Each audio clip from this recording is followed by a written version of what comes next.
Good morning, good afternoon, good evening, and good night, ladies and gentlemen. Thank you for tuning back into Let's Play Chroma Squad. I'm your host, the Ronin of Dreams. On today's episode, we're not only taking a little bit of a step out of tutorial land in terms of ramping difficulty, but also taking a look at the Enlarge Your Sword vote and a discussion on stats and skills. But before we get there, there's actually an announcement recently made by Behold Studios.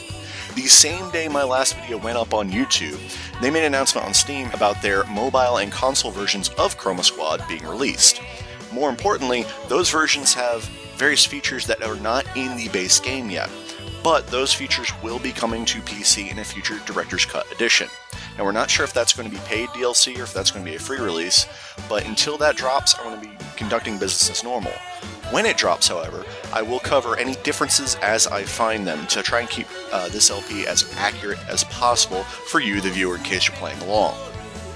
That said, we're going to get a look at Season 1, Episode 3 today, which is going to be very nice with the new gear we're getting, because, hey, we're starting with the Enlarge Your Sword vote.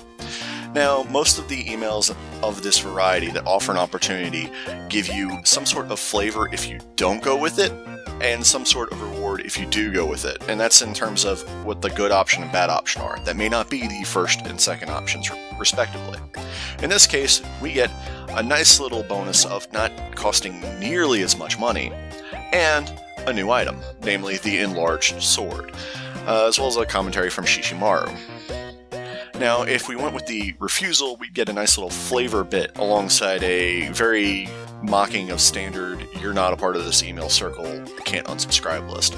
Instead, we get a level 3 weapon.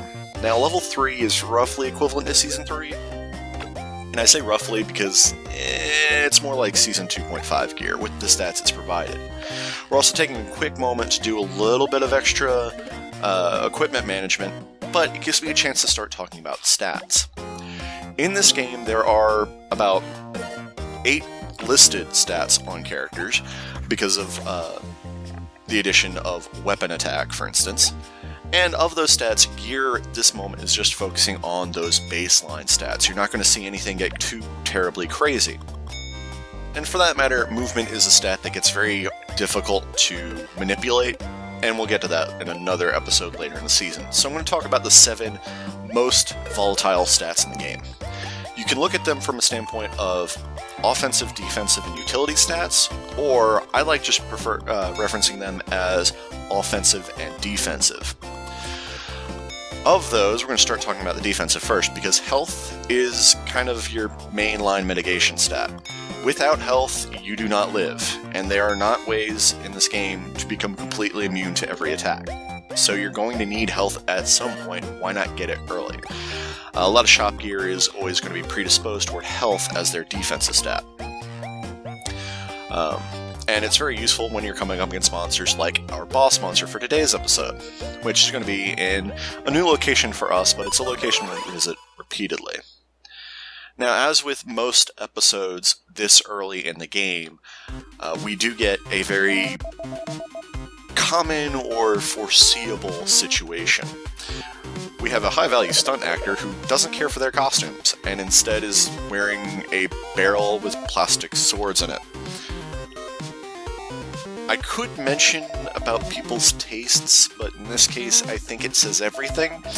This guy has a decided pirate motif, and currently is agreeing to changing in order to use the teleport effect. But I think we all can see where this one is about to lead. Nominally, this episode starts bringing difficulty up a little bit because of introducing a new enemy type, as well as the boss mechanics being something that we don't have a lot of means of manipulating. You will see exactly what I mean as soon as he does it for the first time. Just keep in mind that the episode name is called Barrel and Roll. That should give you enough. Of course, he also picks the very original name of Barrel Man, but we see a couple of Falco rejects on the field, and that's the new enemy type for this episode. So, again, a little bit of tutorial land, but at least the boss is somewhat of a threat. And the defeat boss monster with the finishing move is the hardest part of this episode. Just saying that up front. In any case, we have the Weak Bread Crumbler. They focus on being a little bit more dodgy than their typical companion monsters, but their biggest trick is they pack a pistol and will shoot you. It's considered a basic attack, though, not an attack that's based off of a skill, unlike weapon attacks from our characters who have pistols or bows. And that's going to get important later. In any case, while we start dealing with some of these mooks, I'm going to go back to the stat discussion. Now, dodge is your second primary defensive stat. If you can dodge, you don't take damage from dodgeable attacks, which is most basic attacks, and the occasional special attack. In fact, I looked through some very early change logs and realized that I made a slight mistake on my bestiary entry on Boxing Box. The stunning blow is not a passive, but rather he has a super punch ability that does the stun, and that is explicitly dodgeable. Also, remember when I said movement mechanics can be a thing? When you transform, you move to whoever transforms you. It's a great way of pulling everybody back and forcing more minions up closer without giving them all the opportunity to attack. It doesn't work on our new bread crumblers because they're ranged, but it's still something that's useful.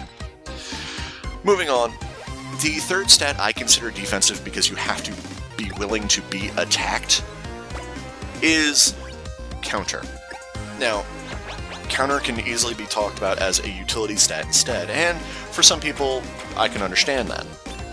But since you have to be attacked to trigger it, well, that means you have to position yourself that you would need a defense. Now, you can counter any move that doesn't knock you back and keeps you in melee range. That's important because sometimes knockback will prevent you from countering even if you would normally counter that skill. Moving on to the offensive stats, most of them are also fairly obvious. Your attack sets up your attack range. Now, damage ranges in this game appear to be about 5 to 10% off of your attack stat, plus or minus, so there's a little bit of a variable range there. But it also will be influenced by an enemy's defensive stat. You never get to see those in the game. So, meanwhile, speaking of dodge, 12% chance, and he does it. And it's annoying, because they go and be cowards throughout the entire game. And there's the barrel roll, which includes a high rate of knockback, so you can see where I say this guy is annoying pretty quickly. The weapon attack stats almost come exclusively on weapons. I've never seen that special property drop for anything other than your weapon itself. And they determine the attack damage range of your weapon skill. The upside of weapon skills is I have never seen them miss from a character. That's not saying they can't, but as far as I'm aware, they're not programmed to, which is very useful in this game. Because preventing dodgy characters, and we get more enemies that are much more dodgy than these guys, it's a good way of getting rid of them off the field in the lowest amount of effort. The third stat is critical, and we've seen a couple criticals, including the lead throwing a critical hit onto our boss monster of the day, and they deal about somewhere between 150 and 200% damage. I'm not sure on the formula because the formula is, again, not released to players, but it makes a good bit of difference when you crit when you want to. Now, when you crit and you don't want to, such as a critical counter blow, it gets annoying. The last offensive stat in the game, or at least I consider it so, is skill regen, because of the way skills work in this game. Skill regen influences your skill cooldowns. Every skill has a set skill cooldown value. Divide that by skill regen, and you get the minimum number of turns that it will take for that skill to come off of cooldown. It gets a little variable because there's some fuzzy logic. So if you had 4.3 as your resultant number from skill cooldown divided by skill regen, then that 0.3 plays into whether or not it's going to be 4 turns or 5. And there's, I think, a useful way of checking that out, but I'm not entirely sure, and yet again, I haven't been able to code dive the game. But skills are so important because they don't miss, and the majority of skills in this game are offensive skills. Even the assist, who appears to have defensive and utility-oriented skills, has means of being offensive with them. And putting a good weapon attack bow on an assist means if you're not healing, you can still put out decent damage while not putting anything into the attack stat. And I find that useful. Now, the boss monsters being evasive and annoying, and the roll is really tough to deal with this early in the game. Thankfully, it hasn't knocked me back much, and he finally put himself in a position for me to use one of the few utility skills we have access to right now, that of Eagle Lasso. So, I'm about to set up for the team finisher.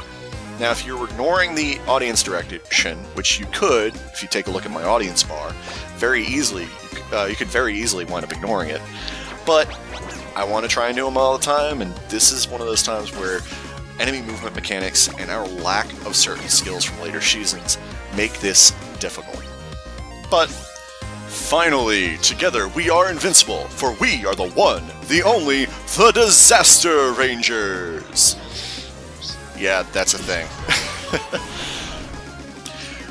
And with this nice, quite stylish finishing move, we not only finish the boss and the episode, we get to see that we deal a lot of damage with finishing moves. Weapon finishing moves do even more, and hopefully I'll show off next time. But I'm not stopping here with the materials and audience wrap-up, because we have 3 new emails, one of which has dire consequences for us and our future. First off, we get, folks who call us what we are, and if that changes every episode, and it probably will, it might be a gimmick that hopefully the fans enjoy. In any case, I said we had 3 emails, and the first one is just from our uncle. Yeah, this is more of those little flavor bits that, we don't even have to respond to them. But notice we have marketing and an old friend. Marketing is the new studio mechanic. I'm going to save talking about that in depth next episode, but free marketing is an obvious yes. So we go ahead and take that because, hey, free money is free money. But here's the dire consequences. Dr. Soap is contacting us because he's willing to go to court with us because he feels we are ripping him off entirely. So we have 3 different options that the thread can choose from. That said, folks, I look forward to seeing you next time with the vote on how we're going to deal with Dr. Soap, which is our Season 1 meta-arc plot twist. Oh no! And we'll get a couple of those throughout the game that will slightly change how each season plays from playthrough to playthrough. That said, I hope you enjoyed the episode today, and I hope to see you again soon. Thanks for joining me. Stay frosty out there.